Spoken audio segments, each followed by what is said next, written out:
नमस्कार, मैं आपके साथ अंकित मिश्रा और आप देख रहे हैं टीवी 27 न्यूज। इस वक्त की बड़ी खबर जौनपुर से निकलकर सामने आ रही है, जहां बीजेपी नेता की गोली मारकर हत्या कर दी गई है। बीजेपी जिला मंत्री प्रमोद यादव की गोली मारकर हत्या करने की सूचना सामने आ रही है, जहां 2012 के विधानसभा चुनाव में मल्हानी सीट से चुनाव लड़ा था। चुनाव धनंजय सिंह की पत्नी के खिलाफ लड़ चुके हैं। मोटरसाइकिल सवार बदमाशों ने गोली चलाई है। बदमाशों की पकड़ के लिए टीम गठित कर दी गई है। विधानसभा चुनाव में साफ तौर पर बीजेपी नेता की गोली मारकर हत्या की खबर सामने आ रही है जौनपुर से, जहां बीजेपी जिला मंत्री प्रमोद यादव की गोली मारकर हत्या कर दी गई है, जो जानकारी निकलकर सामने आ रही है। विधानसभा चुनाव में मल्हानी सीट से लड़ चुके हैं चुनाव और साफ तौर पर अपराधियों की जांच में जुटी है अब पुलिस। धनंजय सिंह की पत्नी के खिलाफ लड़ा था चुनाव और उसके बाद ये तस्वीरें आपको दिखा रहे हैं। बुलेट सेल्स की आप तक तस्वीरें देख पा रहे हैं जो वहां मौजूद नजर आ रहे हैं।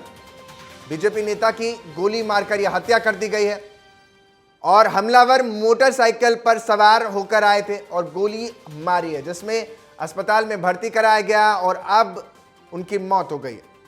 विधानसभा चुनाव में मल्हानी सीट से चुनाव लड़ चुके थे। धनंजय सिंह की पत्नी के खिलाफ चुनाव लड़ा था और अभी भी धनंजय सिंह को 7 साल की सजा एक मामले में,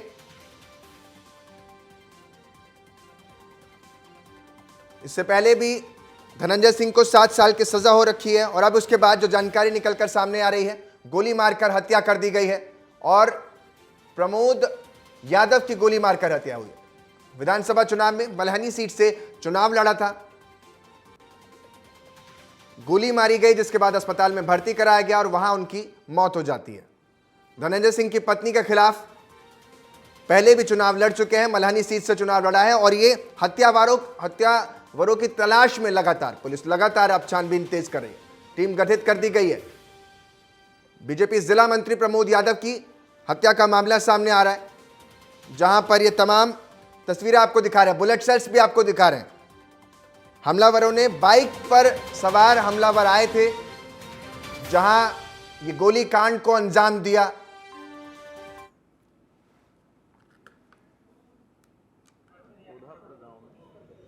की सूचना प्राप्त हुई थी तो प्रमोद यादव, जिनको कुछ बदमाशों द्वारा रोक करके कुछ कार्ड देने के बहाने बातचीत करने की कोशिश की गई और उसी दौरान उन पर फायर किया गया, जिसमें हॉस्पिटल आते आते उनको यहाँ पर डेथ डिक्लेयर किया गया है। फिलहाल इसमें हमारी टीमें वर्कआउट कर रही हैं। जो कुछ संदिग्ध हैं उनकी जानकारी भी प्राप्त हुई है और कुछ अन्य जानकारी प्राप्त हुई है, जिसको वर्कआउट करके बहुत जल्द इसका खुलासा किया जाए।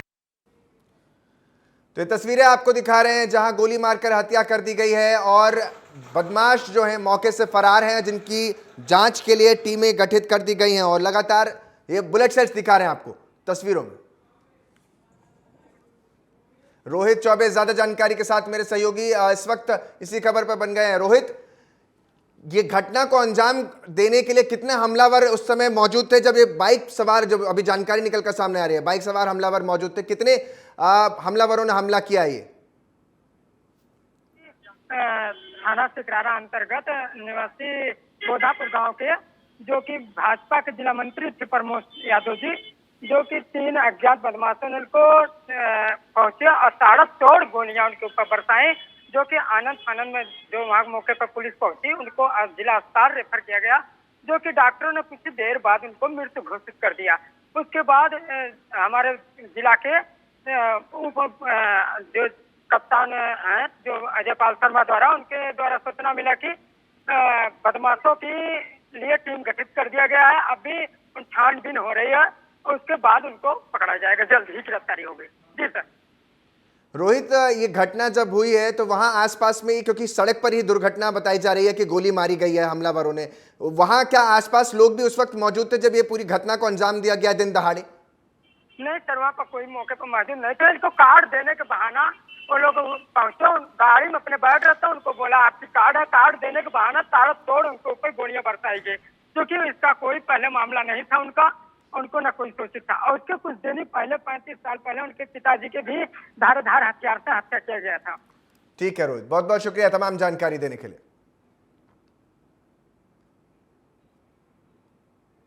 अगली खबर कानपुर से है, जहां इरफान सोलंकी के आवास पर ईडी की रेड जारी है। कानपुर हिंसा में फंडिंग के आरोपी के घर पर यह रेड की जा रही है। इरफान की करीबी नूरी शौकत के घर पर ईडी की जांच चल रही है। तो यानी साफ तौर पर ईडी की कार्रवाई एक बार फिर से देखने को मिली। इरफान सोलंकी के आवास पर ईडी की रेड जारी है और इस रेड में कानपुर हिंसा में फंडिंग के आरोपी के घर पर यह रेड हो रही है। इरफान की करीबी नूरी शौकत के घर भी ईडी की टीम पहुंची हुई है। बड़ी जानकारी दे रहे हैं तो इन्फोर्समेंट डायरेक्टरेट की इरफान के करीबी नूरी शौकत के घर पर भी रेड जारी है। इरफान सोलंकी के आवास पर भी ईडी लगातार छापेमारी कर रही है। ईडी की टीम कानपुर हिंसा में फंडिंग के आरोपी के घर पर यह रेड हो रही है। बड़ी जानकारी आपको दे रहे हैं।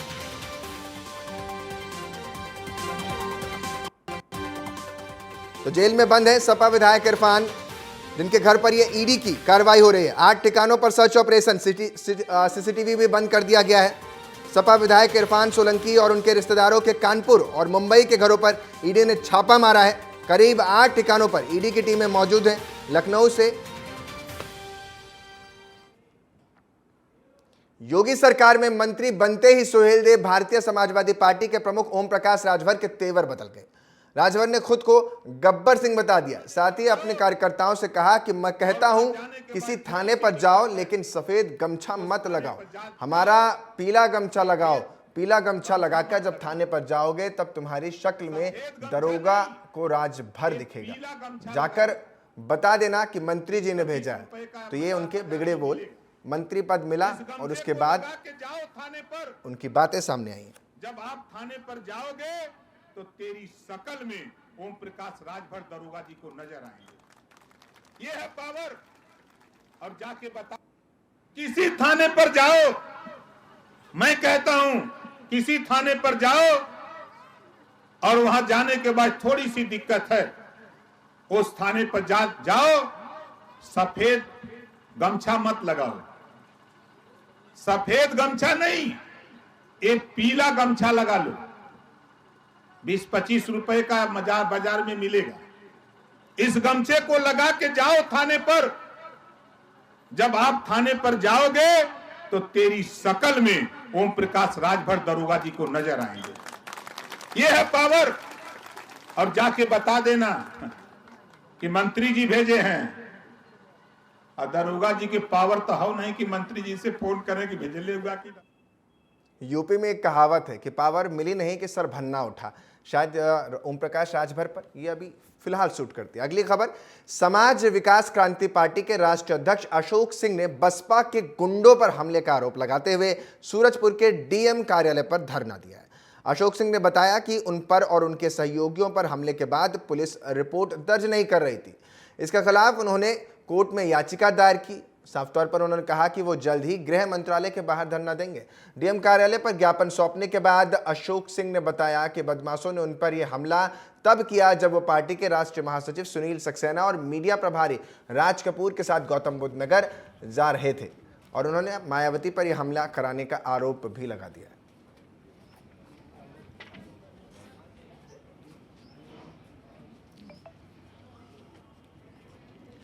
बसपा पर हमले का आरोप और इन सब के बीच मायावती पर भी हमला कराने का आरोप लगा दिया गया है। पुलिस के खिलाफ कोर्ट में याचिका दायर करने की बात भी सामने आई है। डीएम कार्यालय पर अशोक सिंह का धरना भी दिया है और साफ तौर पर आरोपों की बरसात, आरोपों के घेरे में बसपा और बसपा सुप्रीमो दोनों एक साथ।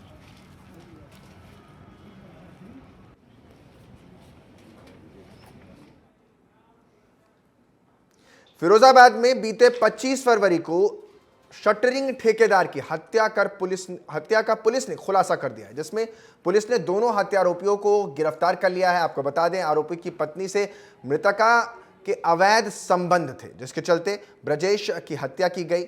आरोपी ने शराब मिलाकर ब्रजेश को मौत के घाट उतार दिया। पूरा मामला टुंडला क्षेत्र के राजा के ताल के गैस प्लांट के पास का बताया जा रहा है।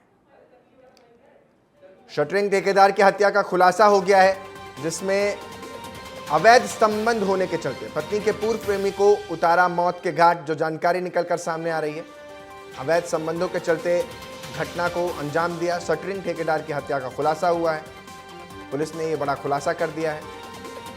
पत्नी के पूर्व प्रेमी को ही इस घटना में मौत के घाट उतार दिया है। पूरा मामला टुंडला थाना क्षेत्र का बताया जा रहा है।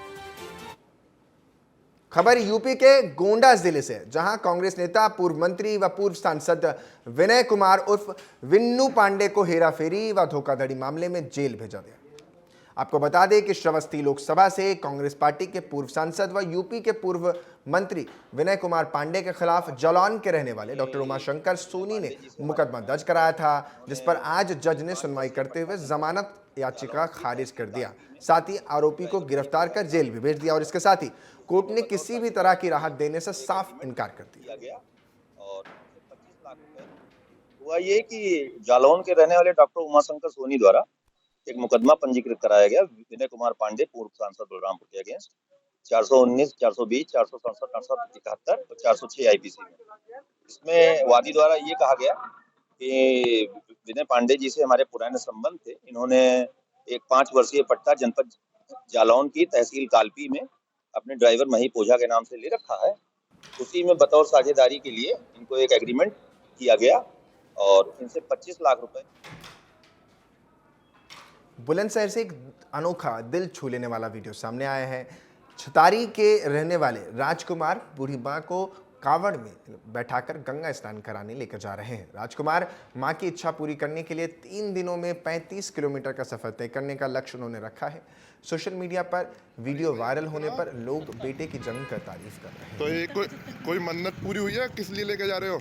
बस कलयुग में आधुनिक के श्रवण कुमार हो रहे हो आप?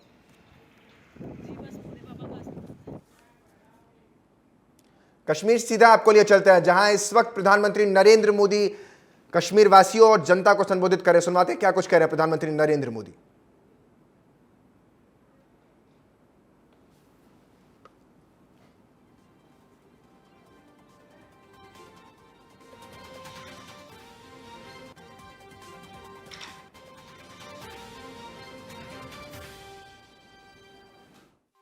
नजीर है, मैं पुलवामा के सांबूरा गांव का रहने वाला हूं। मेरी जर्नी स्टार्ट हुई 2018 में।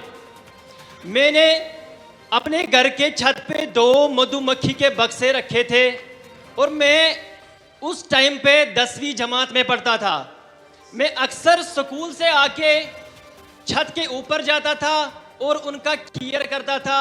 धीरे धीरे करके मैंने इंटरनेट पे जाके उनके बारे में पढ़ा और जब 2018 पास हुआ, 2019 में मैंने सोचा कि इन 2 बक्सों को मैं कैसे बढ़ाऊं। तो मैं सरकार के पास गया। मुझे उस टाइम पे 50% की सब्सिडी पे मुझे 25 बॉक्स मिले और 25 बॉक्स मिलने के बाद मैंने पहली उससे एक्सट्रैक्शन की ऑलमोस्ट 75 केजी।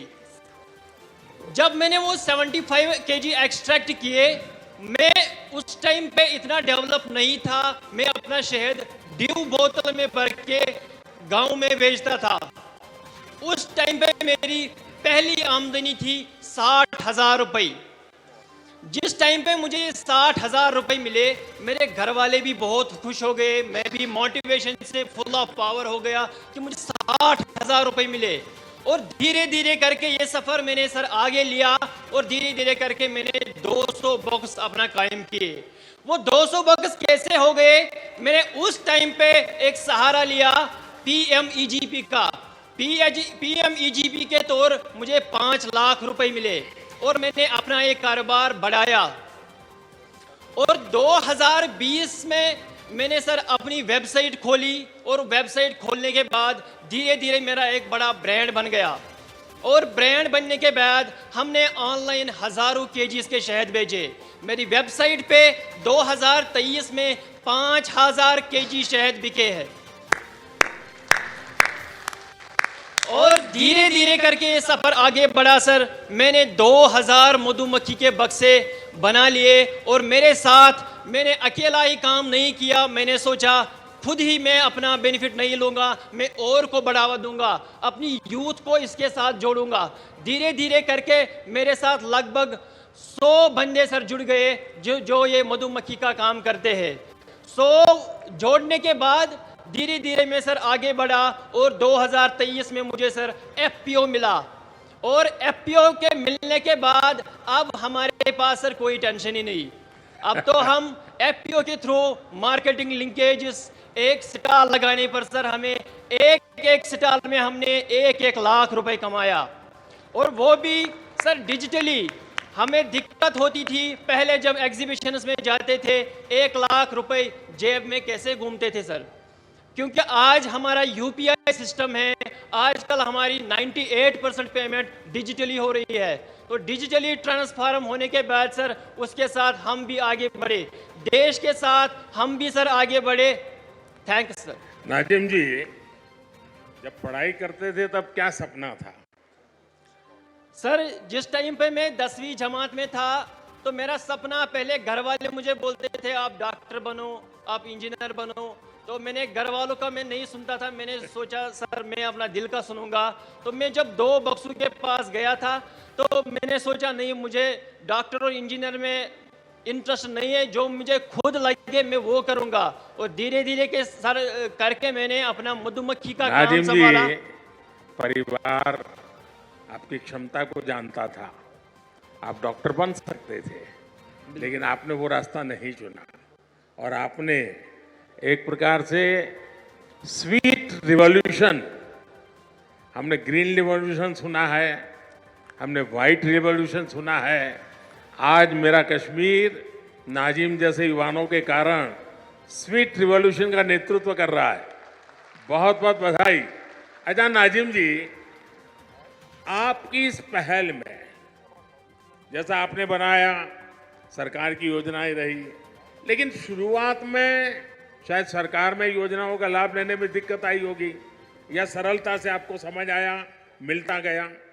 सर 2018 की बात अगर मैं करूं तो मैं पुलवामा, बारामूला, गांधरबल, अनंतनाग सब डिस्ट्रिक्ट्स में गया सर, क्योंकि मेरी तड़प थी कि मैं इस मधुमक्खी के काम में काम करूं।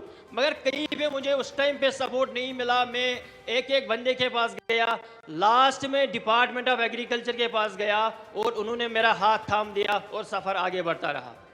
नाजिम जी, देखिए मधुमक्खी का ये व्यवसाय जो एक बिल्कुल नया क्षेत्र होता है और आप बहुत आसानी से कर सकते हैं, और उसके कारण फसल को भी बहुत फायदा होता है।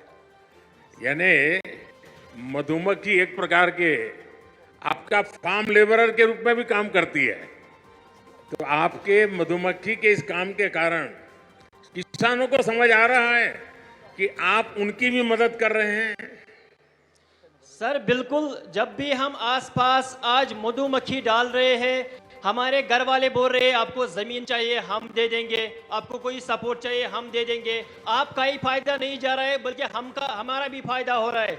इसलिए जब भी हम राजस्थान में जा रहे हैं, हम कोटा में जा रहे हैं सर, हम यूपी में जा रहे हैं, वहाँ हमें ज़मीन मुफ्त में दिया जाता है ताकि आप यहाँ पे लगाइए, हमारा फसल भी बढ़ेगा, आपकी आमदनी भी बढ़ेगी। नाजिम जी, आप इतना सारा करते हैं, एक सुझाव मैं देता हूं और आप ऑनलाइन भी करते हैं।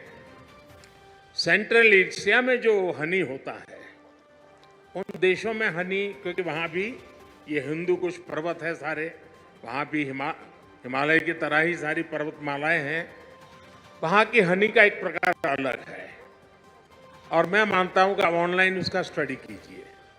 दूसरा, वे लोग अलग अलग टेस्ट के लिए अलग अलग फूलों के बीच में अपनी मधुमक्खी का पालन करते हैं। उसके कारण जो हनी मिलता है, उसकी स्मेल, उसका टेस्ट उस फ्लावर जैसा मिलता है, तो उनको बहुत बड़ा मार्केट मिलता है। मैं चाहूँगा, भारत में भी बहुत प्रयास हो रहे हैं, उत्तराखंड में भी बहुत सफलतापूर्वक प्रयास हुए हैं, और नाजिम जी आपने भी जरूर ऐसा किया होगा। सर हमारे जो कश्मीर का हनी है, बाकी जो स्टेट्स का, न्यूजीलैंड का, जो अदर कंट्रीज़ का हनी है, हमारे भारत का हनी इस टाइम पे नंबर 1 है। हमारे कश्मीर का एकेशिया पूरी डिमांड है सारी वर्ल्ड की सर। हमारे एकेशिया सर पहले 400 रुपया केजी था, इस टाइम पे वो 800 रुपये, 1000 रुपये तक पहुंच गया। नाजिम जी, आपसे बात करके बहुत अच्छा लगा। आपने जो पहल की उसमें बहुत स्पष्टता और साहस चाहिए। और आपको स्टूडेंट लाइफ में इतना विजन आपका क्लियर होना, ये अपने आप में बहुत बड़ी बात है। मैं आपके माता पिता को भी प्रणाम करता हूं, जिन्होंने आपकी ऐसी परवरिश की और आपने हर चुनौतियों को चुनौती देते हुए, डट करके सामना करते हुए आप प्रगति कर रहे हैं। आप देश के नौजवानों को दिशा दे रहे हैं, वरना वो इंतजार करके बैठता है मेरे पास कुछ नहीं है। आपने इंतजार नहीं किया, आपने छोटी सी शुरुआत की और आप आज देश की ताकत बन रहे हैं। मेरी तरफ से नाजिम आपको और आप जैसे युवाओं को मेरी तरफ से बहुत बहुत शुभकामनाएं। Thank you sir. सर एक गुजारिश है मेरी सर, एक बार सर मैंने 2023 में KVIC के डिपार्टमेंट में सर मैंने वहाँ पे एक सेल्फी ली थी, सेल्फी विथ मोदी जी, मगर आज मुझे जी चाहता है कि सर उस सपने को भी मैं साकार करूँ, उसको भी पूरा कर सकूँ। चलिए मैं कोशिश करता हूँ, मैं SP जी के लोगों को बोलता हूँ, बाद में आपको इस तरफ ले आएंगे, जरूर मैं आपके साथ सेल्फी लूंगा। शुक्रिया sir, thank you sir, thank you. बहुत बहुत शुक्रिया। अब और कौन है? अब हम और अब हमारी श्रीनगर जिला की एक एंटरप्राइजिंग लड़की से हम आपका तारुफ करा रहे हैं, जिनका नाम है एहतिशाम मजीद भट्ट। एहतिशाम ने अपनी 3 दोस्तों के साथ मिलकर बेकिंग के शोबे में बहुत कामयाबी पाई है। एहतिशाम मजीद भट्ट श्रीनगर से। तो आप वर्चुअली हैं? सर वर्चुअली हैं जी हाँ, SKICC में मौजूद हैं सर। बताइए, अपने बारे में बताइए। सर आदाब। सर मैं एहतिशाम मजीद रावलपुरा श्रीनगर से और मेरे साथ फरहीना बशीर बारामूला से, सईद राफिया कुपवारा से और सकीना नजीर बांडीपोरा से। आपके बहुत बड़ी टीम है। अच्छा, अपने बारे में बताइए एहतिशाम जी, आपने इस व्यवसाय में कैसे कदम रखा और इसको कैसे बढ़ाया? जी सर हम लोअर मिडिल क्लास फैमिली से बिलोंग करते हैं। सर हम बचपन से ही बहुत पैशनेट थे बेकरी को लेके। जो ही हमारा admission food technology skill development में हुआ तो हमें ये लगा कि हमारे इस पैशन को एक दिशा मिली है। हमारा बेकरी को लेके एक आइडिया था, एज अ फूड टेक्नोलॉजिस्ट हम बेकरी में कुछ नए इन्वेंशंस करना चाहते थे ताकि लोग इजीली कंज्यूम कर सके, चाहे कोई डायबिटिक पेशेंट हो, कोई हेल्थ कॉन्शियस हो या फिर कोई नॉर्मल पर्सन। अब इस आइडिया को एग्जीक्यूट करने के लिए हमें सपोर्ट चाहिए था। फिर government polytechnic for women skill development ने हमें इंक्यूबेशन सेंटर दिया, जहां हमने 6 महीने तक काम किया। इस इंक्यूबेशन में हमें पैशन, सपोर्ट और मार्केटिंग स्किल्स मिले और कॉन्फिडेंस मिला आगे जाने का। जो ही हमारा चुनौतियां आई होगी, उन चुनौतियों को कैसे सामना किया आपने? सर हमने इंक्यूबेशन के बाद अपना मैन्युफैक्चरिंग यूनिट स्टार्ट करने का सोच लिया, लेकिन हमने कुछ एक्सपर्ट्स से राय ली, जिनसे हमें ये मालूम हुआ कि ये NOCs पेपर वर्क हमारे लिए बहुत हैक्टिक और टाइम कंज्यूमिंग रहेगा। सरकार की तरफ से क्या क्या मदद मिली आपको? सरकार को कैसे मदद प्राप्त की आपने? सर 2019 के बाद जो गवर्नमेंट ने डिजिटल सेवाएं सिंगल विंडो सिस्टम बनाया, उससे हमारी सारी NOCs पेपर वर्क हमें घर बैठे ही ऑनलाइन ही कंप्लीट हो गई। सर हम 4 लड़कियां घर में, खाली बेटियां ही है, भाई हमारे कोई नहीं है, तो हम ऑफिसेज में जाके दर दर की ठोकरें खाने से बच गए और ऑनलाइन ही घर बैठे ही वो सारी सेवाएं हमें प्राप्त हो गई। सर अभी बेक ओ क्लॉक के नाम से बागात में हमारा मैन्युफैक्चरिंग यूनिट चल रहा है और लगभग 2 लाख की मंथली सेल हो जाती है। सर 12 अक्टूबर इसमें 2023 आपको, जी सर, क्योंकि क्वालिटी बहुत मैटर करता है, तो आप क्वालिटी को मेंटेन करने के लिए भी तो कुछ स्पेशल प्रयास करते होंगे। जी सर हम मैन्युफैक्चरिंग यूनिट और हम ऑर्डर बेसिस पे बनाते हैं। जितना हमारा वहाँ से ऑर्डर बनता आता है और उसी हिसाब से हम फ्रेश बेकरी ही बनाते हैं। और सर हमारा फूड टेक्नोलॉजी के हिसाब से हमने ये प्रयास लिया है कि हम क्वालिटी पे कोई कॉम्प्रोमाइज़ नहीं करेंगे। तभी 1 साल में ही हमारी मार्केटिंग इतनी बढ़ गई है कि आज लगभग मंथली हम 2 लाख कमाते हैं। एहतिसाम जी, ये स्टार्टअप की तरफ आज पूरा दुनिया का झुकाव है। टियर 2, टियर 3 सिटी में भी स्टार्टअप, और आप उसी फील्ड को प्रतिनिधित्व करती है। इसके विषय में सरकार की जो योजना है, उन सुविधाओं से आपको कितनी मदद मिल रही है? सर हमारी जितनी भी सरकार की स्कीम्स है, हमें अभी तक इसलिए उनका ये लाभ नहीं उठाया क्योंकि हम स्टार्टअप में अपना ही हम इंडिपेंडेंट बनना चाहते थे। और जो इंक्यूबेशन लेकिन हमें मिला स्किल डेवलपमेंट से, वहाँ हमें जगह और ये इक्विपमेंट्स मिले, मशीन्स मिली, जिस पे हमने काम किया 8 मंथ तक। और उस 8 मंथ में जितना हमने अर्न किया, उसी से हमने आज अपना मैन्युफैक्चरिंग यूनिट के सभी इक्विपमेंट्स लाए, और ये गवर्नमेंट की तरफ से हमारे लिए सबसे बड़ा सपोर्ट था। एहतियाब जी, पिछले 9-10 वर्ष में हमारी सरकार आपके जैसे करोड़ों युवाओं के स्टार्टअप के सपने को पूरा करने के लिए हर संभव कोशिश कर रही है। और आपने तो खुद ने अपनी बहनों की चिंता तो संभाली, आपने अपने दोस्तों को भी अलग अलग जिलों में इस काम से जोड़ा है, और मैं इसके लिए आपको बधाई देता हूं। हमारी सरकार की कोशिश है कि हमारे युवाओं के आइडिया को संसाधनों और पैसों की कमी ना हो। हमारे नौजवान साथी बुलंद हौसलों के साथ नए क्षेत्रों में कदम रखें, और ये सारी बहनें हमारे देश की बेटियों के लिए बहुत बड़ा इंस्पिरेशन है। जम्मू कश्मीर की बेटियां नई मिसाल खड़ी कर रही है, मैं उनको बहुत बहुत बधाई देता हूं। जी सर, इतना ही नहीं सर, हम जम्मू कश्मीर के सभी जिलों में अपना मैन्युफैक्चरिंग यूनिट स्टार्ट करना चाहते हैं, ताकि जो हम जैसी अंडर प्रिविलेज लड़कियां हैं, हम उनको भी स्किल दे सके और वो भी एंटरप्रेन्योर की तरह काम करें, ना कि लेबर। माननीय प्रधानमंत्री जी, मेरी आपको बहुत शुभकामनाएं हैं, मेरी आपको बहुत शुभकामनाएं हैं, और मैं आपको विश्वास दिलाता हूं, मैं एलजी साहब से भी कह रहा हूं कि आपके इस मिशन को जितना बल दे सकते हैं, सरकार की तरफ से पूरा बल मिलेगा, क्योंकि आपके सपने बहुत बड़े हैं, और अंडर प्रिविलेज बेटियों की चिंता करना ये और बड़ी बात है।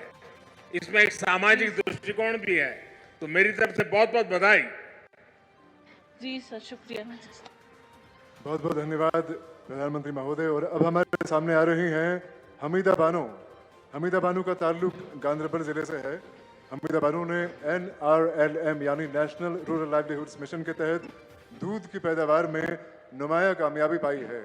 माननीय प्रधानमंत्री महोदय, हमीदा जी, मैं आपको बहुत बहुत मुबारकबादी देता हूं, और मैं आपके विषय में, अपनी यात्रा के विषय में, ये सफलता की सीढ़ियां कैसे प्राप्त की, मैं जरूर आपसे सुनना चाहता हूं।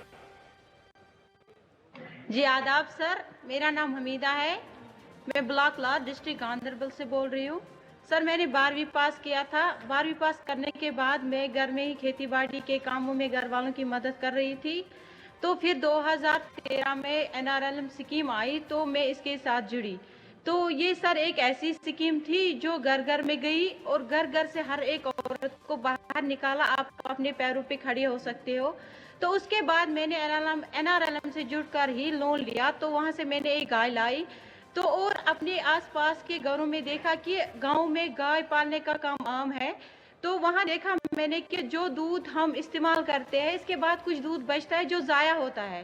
तो इसी पे मैंने काम किया और मैंने 2019 में एक मैन्युफैक्चर यूनिट खोला, जिसमें मैंने इस दूध को प्रोसेस किया, जहाँ पे मैं एक पाउच पैकिंग करती हूँ और दही भी बनाती हूँ और मैं चीज़ भी बनाती हूँ। सर इसमें एक खास बात ये थी कि मैंने न सिर्फ अपने आप को रोजगार दिया, बल्कि अपने साथ औरों को जोड़ा।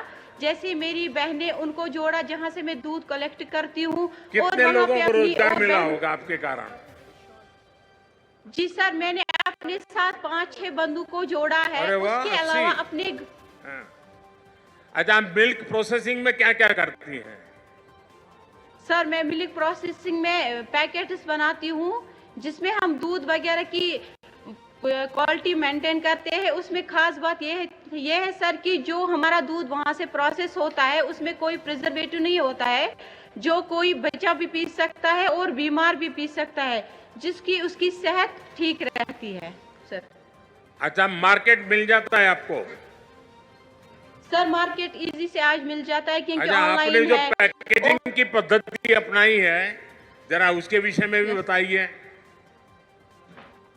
सर जो हम पैकेज करते हैं उसमें हम सबसे पहले देखते हैं कि हम कैसे इसको मेंटेन करें, इसको कैसे बॉईल करें, इसको कैसे चिल करें, फिर इसके बाद इसको पैकेट्स में कैसे डालें, फिर कैसे क्रेड्स में डालें, फिर कैसे इसको मार्केट में डिलीवर करें। क्योंकि ये जो हमारा दूध है इसकी जो लाइफ है 2 से 3 घंटे रहते हैं, 2 से 3 घंटे के बाद ये फट जाता है। तो इस दौरान हम देखते हैं कि क्वालिटी बराबर मेंटेन रहनी चाहिए। उसमें हमें बहुत सारे इश्यूज आए क्योंकि मार्केट में बहुत सारा दूध अवेलेबल है जो प्रिजर्वेटिव है, जिसको 2 दिन भी निकलते हैं, 1 दिन भी निकलता है। तो पहले बहुत सारी प्रॉब्लम्स आई, लेकिन जैसे ही दुकानदारों ने समझा, लोगों ने ये दूध इस्तेमाल किया, तो उनको पता चला कि सही क्वालिटी क्या है, इससे हमें क्या फायदा है। हमीदा जी, आप इतना बड़ा काम कर रही हैं और इसके साथ साथ आप पोषण का भी काम कर रही हो। भारत सरकार का पोषण का बड़ा अभियान है। आप जिस प्रोडक्ट को लेकर के बाजार में गई हो, उसके कारण न्यूट्रिशन के जो इश्यूज होते हैं उसको भी एड्रेस कर रही हो। आप एनवायरनमेंट की भी चिंता कर रही हो और आप वैल्यू एडिशन भी कर रही हो। एक साथ आप अनेक काम कर रही हो। मैं आपको और आपकी पूरी टीम को बहुत बहुत बधाई देता हूं और मैं आज आप सबसे मुझे बात करने का मौका मिला, मैं आप सबका बहुत आभारी हूं और मैं समझता हूं आगे का कार्यक्रम आप बताइए, अब मुझे क्या करना है। सब हम बड़े खुलूस, बड़े अदब और बड़ी विनम्रता से आपसे गुजारिश करते हैं कि आप हमें अपने विचारों, अपनी भावनाओं और अपने शब्दों का आशीर्वाद दें। माननीय प्रधानमंत्री श्री नरेंद्र जी मोदी,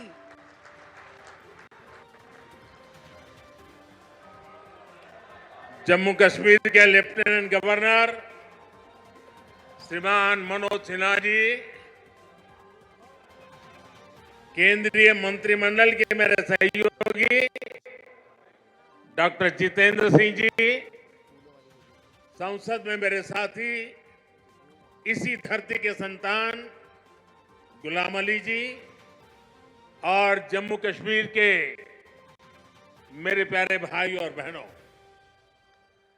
धरती के स्वर्ग पर आने का ये एहसास, ये अनुभूति शब्दों से परे है। प्रकृति का ये अनुपम स्वरूप, ये हवा, ये वादियां, ये वातावरण और उसके साथ आप कश्मीरी भाई बहनों का इतना सारा प्यार।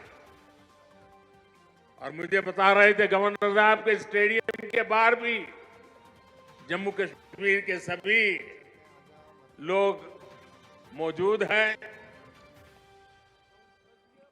285 ब्लॉकों से भी करीब 1 लाख लोग टेक्नोलॉजी के जरिए जुड़े हुए हैं। मैं जम्मू कश्मीर की आवाम का आज हृदय से अभिनंदन करता हूं। ये वो नया जम्मू कश्मीर है जिसका इंतजार हम सभी को कई दशकों से था। ये वो नया जम्मू कश्मीर है जिसके लिए डॉक्टर श्यामा प्रसाद मुखर्जी ने बलिदान दिया था। इस नए जम्मू कश्मीर की आंखों में भविष्य की चमक है। इस नए जम्मू कश्मीर के इरादों में चुनौतियों को पार करने का हौसला है। आपके इन मुस्कुराते चेहरे देश देख रहा है और आज 140 करोड़ देशवासी सुकून महसूस कर रहे हैं। साथियों, अभी मनोज सिन्हा जी का भाषण हम सब ने सुना। उन्होंने इतनी बढ़िया तरीके से बातों को रखा, विकास की बातों को इतने विस्तार से समझाया। शायद उनके भाषण के बाद किसी के भाषण की जरूरत नहीं थी। लेकिन आपका प्यार, आप कितनी बड़ी तादाद में आना, लाखों लोगों का जुड़ना, आपके इस प्यार से मैं जितना खुश हूं उतना ही कृतज्ञ भी हूं। मोदी प्यार के इस कर्ज को चुकाने में कोई कोर कसर नहीं छोड़ेगा। और मैं 2014 के बाद जब भी आया मैंने यही कहा, मैं ये मेहनत आपका दिल जीतने के लिए कर रहा हूं और मैं दिनों दिन देख रहा हूं कि मैं आपका दिल जीतने की दिशा में सही दिशा में जा रहा हूं। आपका दिल मैं जीत पाया हूं और ज्यादा जीतने की कोशिश मेरी जारी रहेगी। और ये मोदी की गारंटी है, मोदी सूझ गारंटी। और आप जानते हैं मोदी की गारंटी यानी गारंटी पूरा होने की गारंटी।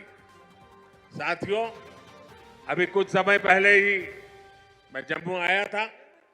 वहां मैंने 32,000 करोड़ 32,000 करोड़ रुपए के इंफ्रास्ट्रक्चर और एजुकेशन से जुड़े प्रोजेक्ट का शुभारंभ किया था। और आज इतने कम अंतराल में ही आप सबके बीच मुझे श्रीनगर आने करके आप सबसे मिलने का अवसर मिला है। आज मुझे यहाँ टूरिज्म और विकास से जुड़ी कई परियोजनाओं के शिलान्यास और लोकार्पण का सौभाग्य मिला है।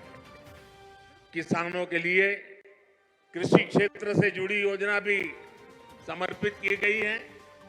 1000 युवाओं को सरकारी नौकरी के नियुक्ति पत्र भी दिए गए हैं। विकास की शक्ति, पर्यटन की संभावनाएं, किसानों का सामर्थ्य और जम्मू कश्मीर के युवाओं का नेतृत्व, विकसित जम्मू कश्मीर के निर्माण का रास्ता यहीं से निकलने वाला है। जम्मू कश्मीर केवल एक क्षेत्र नहीं है, ये जम्मू कश्मीर भारत का मस्तक है। और ऊंचा उठा मस्तक ही विकास और सम्मान का प्रतीक होता है। इसलिए विकसित जम्मू कश्मीर विकसित भारत की प्राथमिकता है। साथियों, एक जमाना था जब देश में जो कानून लागू होते थे वो जम्मू कश्मीर में नहीं लागू हो पाते थे। एक जमाना था जब गरीब कल्याण की योजनाएं पूरे देश में लागू होती थी, लेकिन जम्मू कश्मीर के मेरे भाई बहन उनका लाभ उनको नहीं मिलता था। और अब देखिए वक्त ने कैसे करवट बदली है।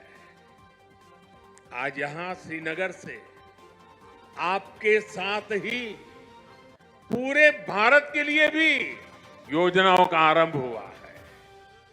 आज श्रीनगर जम्मू कश्मीर ही नहीं, पूरे देश के लिए पर्यटन की नई पहल कर रहा है।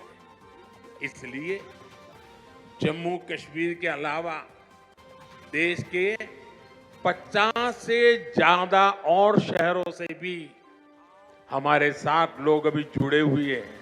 देश भी आज श्रीनगर से जुड़ा हुआ है।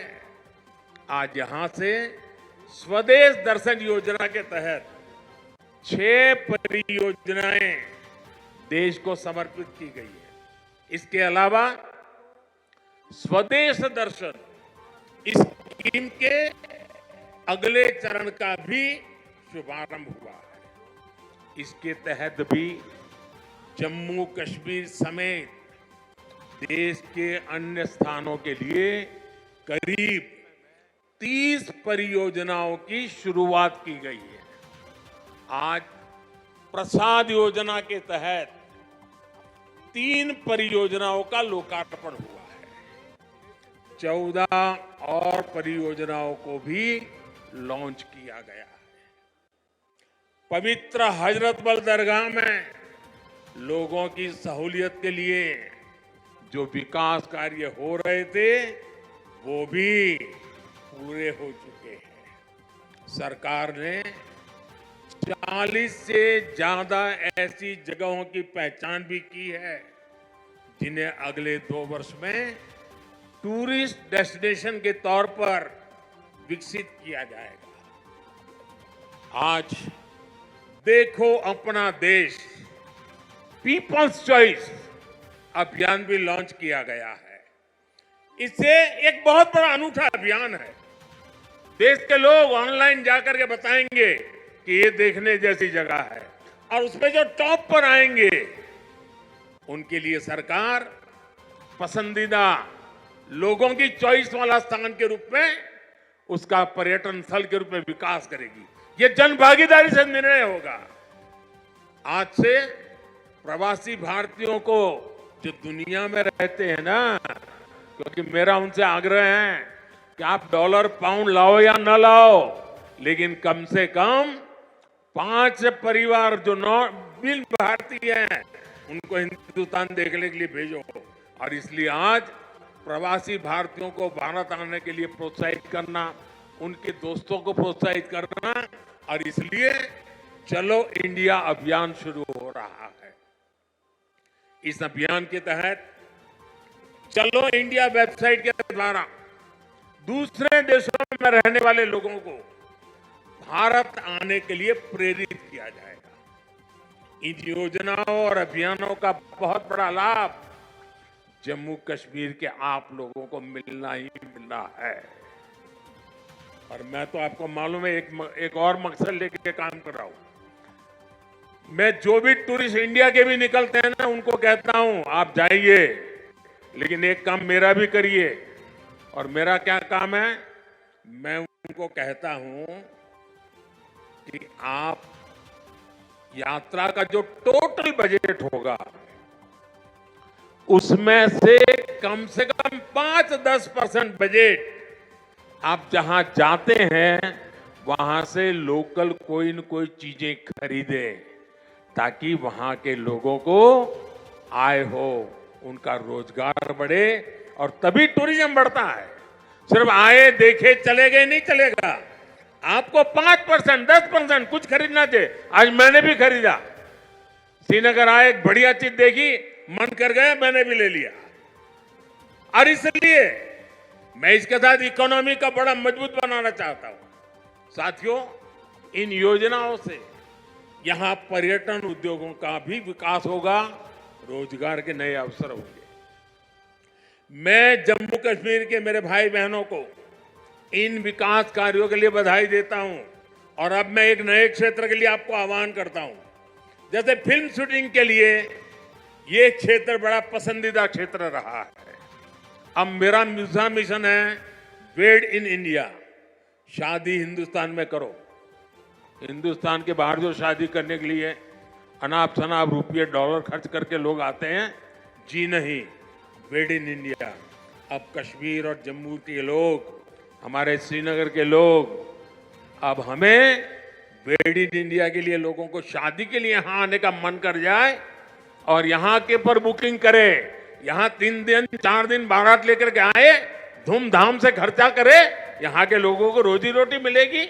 उस अभियान को भी मैं बल दे रहा हूं। और साथियों, जब इरादे नेक हो, संकल्प को सिद्ध करने का जज्बा हो, तो फिर नतीजे भी मिलते हैं। पूरी दुनिया ने देखा कि कैसे यहां जम्मू कश्मीर में G20 का शानदार आयोजन हुआ। कभी लोग कहते थे जम्मू कश्मीर में कौन पर्यटन के लिए जाएगा। आज यहां जम्मू कश्मीर में पर्यटन के सारे रिकॉर्ड टूट रहे हैं। अकेले 2023 में ही 2 करोड़ से ज्यादा पर्यटक यहां आए हैं। पिछले 10 वर्षों में अमरनाथ यात्रा में सबसे ज्यादा यात्री शामिल हुए। वैष्णो देवी में श्रद्धालु रिकॉर्ड संख्या में दर्शन कर रहे हैं। विदेशी टूरिस्टों की संख्या भी पहले से 2.5 गुना बढ़ी है। अब बड़े बड़े स्टार भी, सेलिब्रिटी भी, विदेशी मेहमान भी कश्मीर में आए बिना जाते नहीं हैं। वादियों में घूमने आते हैं, यहाँ वीडियो बनाते हैं, रील बनाते हैं और वायरल हो रही है। साथियों, जम्मू कश्मीर में पर्यटन के साथ ही कृषि और कृषि उत्पादों की बहुत बड़ी ताकत है। जम्मू कश्मीर की केसर, जम्मू कश्मीर के सेब, जम्मू कश्मीर के मेवे, जम्मू कश्मीरी चेरी, जम्मू कश्मीरी अपने आप में इतना ही बड़ा ब्रांड है। अब कृषि विकास कार्यक्रम से ये क्षेत्र और मजबूत होगा। 5,000 करोड़ रुपए के इस कार्यक्रम से अगले 5 वर्षों में जम्मू कश्मीर के कृषि सेक्टर में अभूतपूर्व विकास होगा। विशेष तौर पर बागवानी और पशुधन के विकास में बहुत मदद मिलेगी। और अभी बहन हमीदा से जब मैं बात कर रहा था, पशुपालन को कैसी ताकत मिलने वाली है, ये बहन हमीदा से हम सीख सकते हैं। इससे रोजगार के भी हजारों नए अवसर तैयार होंगे। यहां किसानों के खातों में भारत सरकार ने करीब 3,000 करोड़ रुपए किसान सम्मान निधि के तौर पर सीधे भेजे हैं। फलों और सब्जियों को ज्यादा समय तक सुरक्षित रखने के लिए जम्मू कश्मीर में स्टोरेज क्षमता भी काफी बढ़ाई गई है। कुछ दिन पहले ही दुनिया की सबसे बड़ी भंडारण स्कीम शुरू की गई है। इसके तहत जम्मू कश्मीर में भी अनेकों नए गोदाम बनाएंगे। साथियों, जम्मू कश्मीर आज तेज रफ्तार से विकास के मार्ग पर आगे बढ़ रहा है। यहाँ के लोगों को एक नहीं बल्कि 2-2 एम्स की सुविधा मिलने जा रही है। एम्स जम्मू का उद्घाटन हो चुका है और एम्स कश्मीर पर तेजी से काम चल रहा है। 7 नए मेडिकल कॉलेज, 2 बड़े कैंसर अस्पताल स्थापित किए गए हैं। IIT और IIM जैसे आधुनिक शिक्षा संस्थान भी बने हैं। जम्मू कश्मीर में 2 वंदे भारत ट्रेनें भी चल रही है। श्रीनगर से संगलदान और संगलदान से बारामूला के लिए ट्रेन सेवा शुरू हो चुकी है।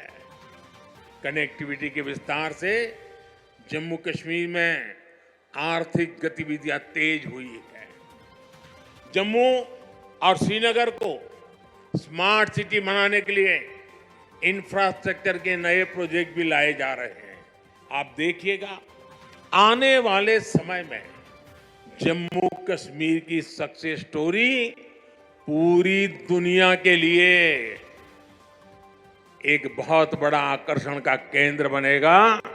और आपने जरूर देखा होगा, रेडियो पर सुना होगा, मैं अपने मन की बात कार्यक्रम में जम्मू कश्मीर की उपलब्धियों के बारे में हर बार मौका ले लेता हूं कुछ न कुछ कहने का।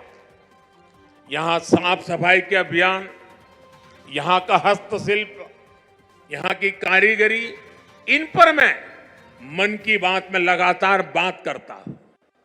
एक बार मैंने नदरू के बारे में, कमल ककड़ी के बारे में मन की बात में बहुत विस्तार से बताया था।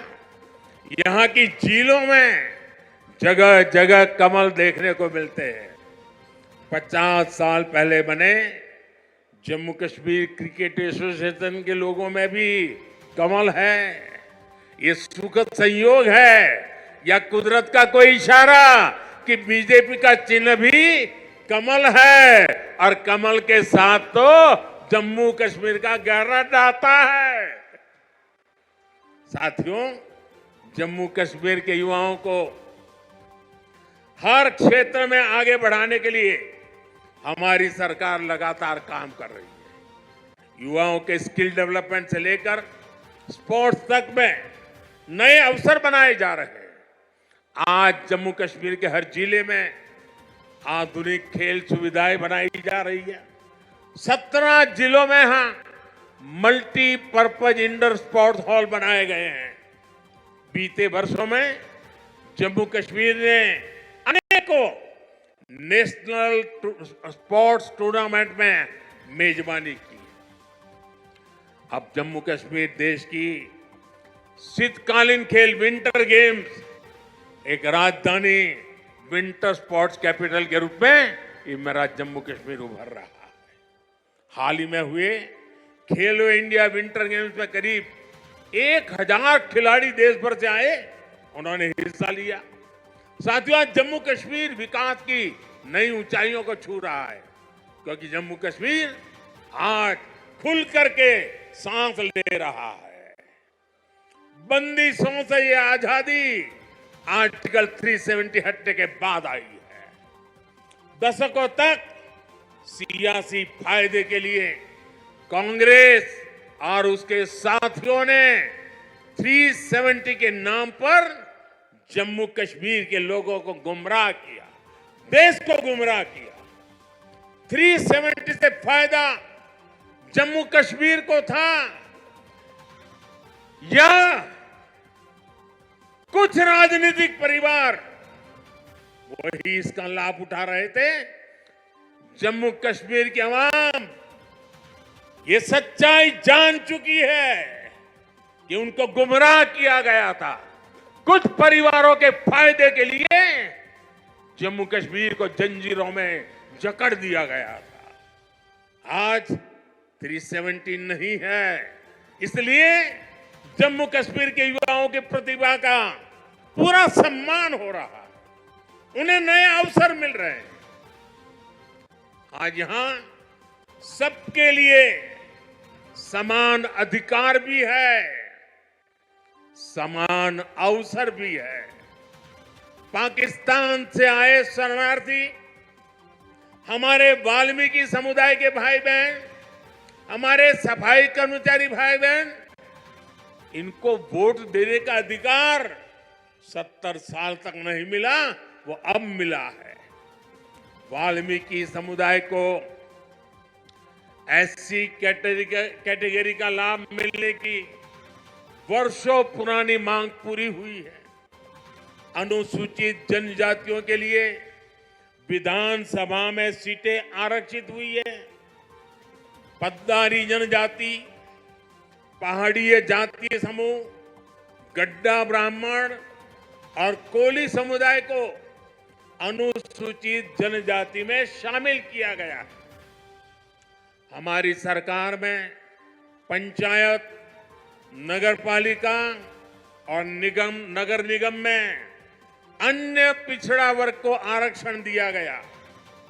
परिवारवादी पार्टियों ने जम्मू कश्मीर के लोगों को दशकों तक इन अधिकारों से वंचित रखा। आज हर वर्ग को उनके अधिकार लौटाए जा रहे हैं। साथियों, जम्मू कश्मीर में परिवारवाद और भ्रष्टाचार का एक बहुत बड़ी भुक्तभोगी रही है हमारी जे.एंड.के बैंक। इस बैंक को तबाह करने में यहां की पहले की सरकारों ने कोई कोर कसर बाकी नहीं छोड़ी थी। बैंक में अपने नाते रिश्तेदारों और भाई भतीजों को भरकर इन परिवारवादियों ने बैंक की कमर तोड़ दी थी। मिसमैनेजमेंट की वजह से बैंक इतना घाटे में गया था कि आप सभी के हजारों करोड़ रुपए डूब जाने का खतरा था। कश्मीर के गरीब आदमी का पैसा था, मेहनतकश इंसान का पैसा था, आप मेरे भाई बहनों का पैसा था, वो डूबने जा रहा था। जे.एंड.के बैंक को बचाने के लिए हमारी सरकार ने एक के बाद एक रिफॉर्म किए। बैंक को 1000 करोड़ रुपए की मदद देना भी तय किया। जे.एंड.के बैंक में जो गलत तरीके से भर्तियां हुई थी, उनके खिलाफ भी हमने सख्त कार्रवाई की। आज भी एंटी करप्शन ब्यूरो ऐसी हजारों भर्तियों की जांच कर रही है। बीते 5 साल में जम्मू कश्मीर के हजारों नौजवानों को पूरी पारदर्शिता के साथ बैंक में नौकरी मिली है। सरकार के निरंतर प्रयासों से आज J&K बैंक फिर से मजबूत हो गई है। इस बैंक का मुनाफा, जो डूबने वाली बैंक थी, ये मोदी की गारंटी देखिए, डूबने वाली बैंक थी, आज उसका मुनाफा 1700 करोड़ रुपए तक पहुंच रहा है। ये आपका पैसा है, आपके हक का पैसा है। मोदी तो चौकीदार बन के बैठा है। 5 साल पहले बैंक का बिजनेस 1.25 लाख करोड़ रुपए में सिमट गया था, सिर्फ 1.25 लाख करोड़। अब बैंक का बिजनेस 2.25 लाख करोड़ रुपए क्रॉस कर चुका है। 5 साल पहले बैंक में डिपॉजिट भी 80,000 करोड़ रुपए से कम हो गए थे, यानी लगभग अब 2 गुना होने जा रहा है। अब बैंक में लोगों के डिपॉजिट भी 1.25 लाख करोड़ रुपए को पार कर गए हैं। 5 साल पहले बैंक का एनपीए 11% को भी पार कर गया था। अब ये भी कम होते होते होते 5% के नीचे आ गया है। पिछले 5 साल में J&K बैंक के शेयरों की कीमत में भी करीब 12 गुना वृद्धि हुई है। बैंक के शेयर की जो कीमत 12 रुपये तक गिर गई थी, वो अब 140 रुपये के आसपास पहुंच गई है। जब ईमानदार सरकार होती है, नियत जनता की भलाई होती है, तो हर मुश्किल से जनता को निकाला जा सकता है। साथियों, आजादी के बाद जम्मू कश्मीर परिवारवादी राजनीति का सबसे प्रमुख शिकार हुआ था। आज देश के विकास से परेशान होकर, जम्मू कश्मीर के विकास से परेशान होकर परिवारवादी लोग मुझ पर व्यक्तिगत हमले कर रहे हैं। ये लोग कह रहे हैं कि मोदी का कोई परिवार नहीं है, लेकिन इन्हें देश इनको करारा जवाब दे रहा है। देश के लोग हर कोने में कह रहे हैं, मैं हूं मोदी का परिवार, मैं हूं मोदी का परिवार। मैंने जम्मू कश्मीर को भी हमेशा अपना परिवार माना है। परिवार के लोग दिल में रहते हैं, मन में रहते हैं। इसलिए कश्मीरियों के दिल में भी यही है कि मैं हूं मोदी का परिवार, मैं हूं मोदी का परिवार। मोदी अपने परिवार को विश्वास देकर जा रहा है कि जम्मू कश्मीर के विकास का यह अभियान किसी कीमत पर नहीं रुकेगा। अगले 5 वर्षों में जम्मू कश्मीर और तेजी से विकास करेगा। साथियों, कुछ ही दिनों में अमन और इबादत का महीना रमजान शुरू होने जा रहा है। मैं जम्मू कश्मीर की धरती से पूरे देश को इस पवित्र महीने की अग्रिम शुभकामनाएं देता हूं। रमजान के महीने से हर किसी को शांति और सौहार्द का संदेश मिले, यही मेरी कामना है। और मेरे साथियों, ये भूमि तो आदि शंकराचार्य की तपोभूमि रही है और कल महाशिवरात्रि है।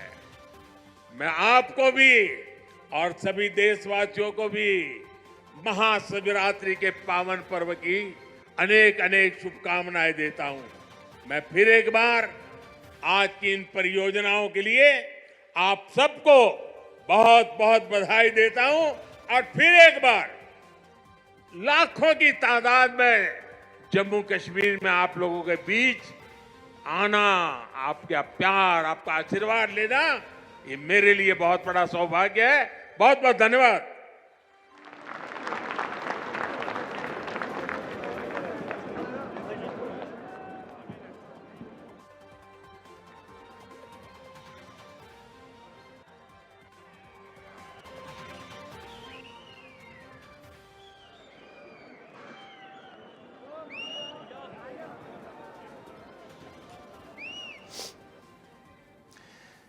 तो देखिए, साफ तौर पर प्रधानमंत्री नरेंद्र मोदी को आप सुन रहे थे, जो कश्मीर में इस वक्त मौजूद हैं और तमाम बातें रखते हुए नजर आ रहे थे और आरोपों की बौछार भी प्रधानमंत्री नरेंद्र मोदी ने यहां से एक एक करके लगातार विपक्ष को भी आड़ो हाथ लिया। और इन सब के बीच जो आप इस वक्त भीड़ देख पा रहे हैं, वो प्रधानमंत्री का ये सबसे बड़ा अब तक का आयोजन माना जा रहा है। न केवल प्रधानमंत्री का ये गैदरिंग जो है वो ये मानी जा रही है कि सबसे बड़ी गैदरिंग अब तक की, और एक एक करके जो आज योजनाएं, तकरीबन हजारों करोड़ों की योजनाओं का आज यहां से प्रधानमंत्री ने शुरुआत कर दी है वो। और आप इस वक्त तस्वीरों में देख पा रहे हैं कैसे प्रधानमंत्री नरेंद्र मोदी का स्वागत किया गया था। राज्यपाल आपको तस्वीरों में नजर आ रहे हैं, मनोज सिन्हा जो राज्यपाल हैं, और प्रधानमंत्री को वो पारंपरिक वेशभूषा।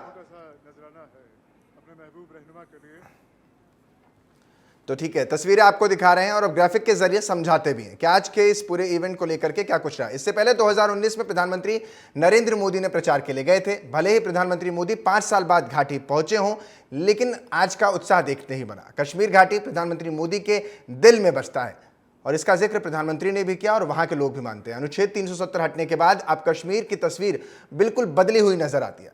न केवल अलगाववाद, पत्थरबाजी खत्म हुई, बल्कि आतंकवाद पर भी अंकुश लगा है।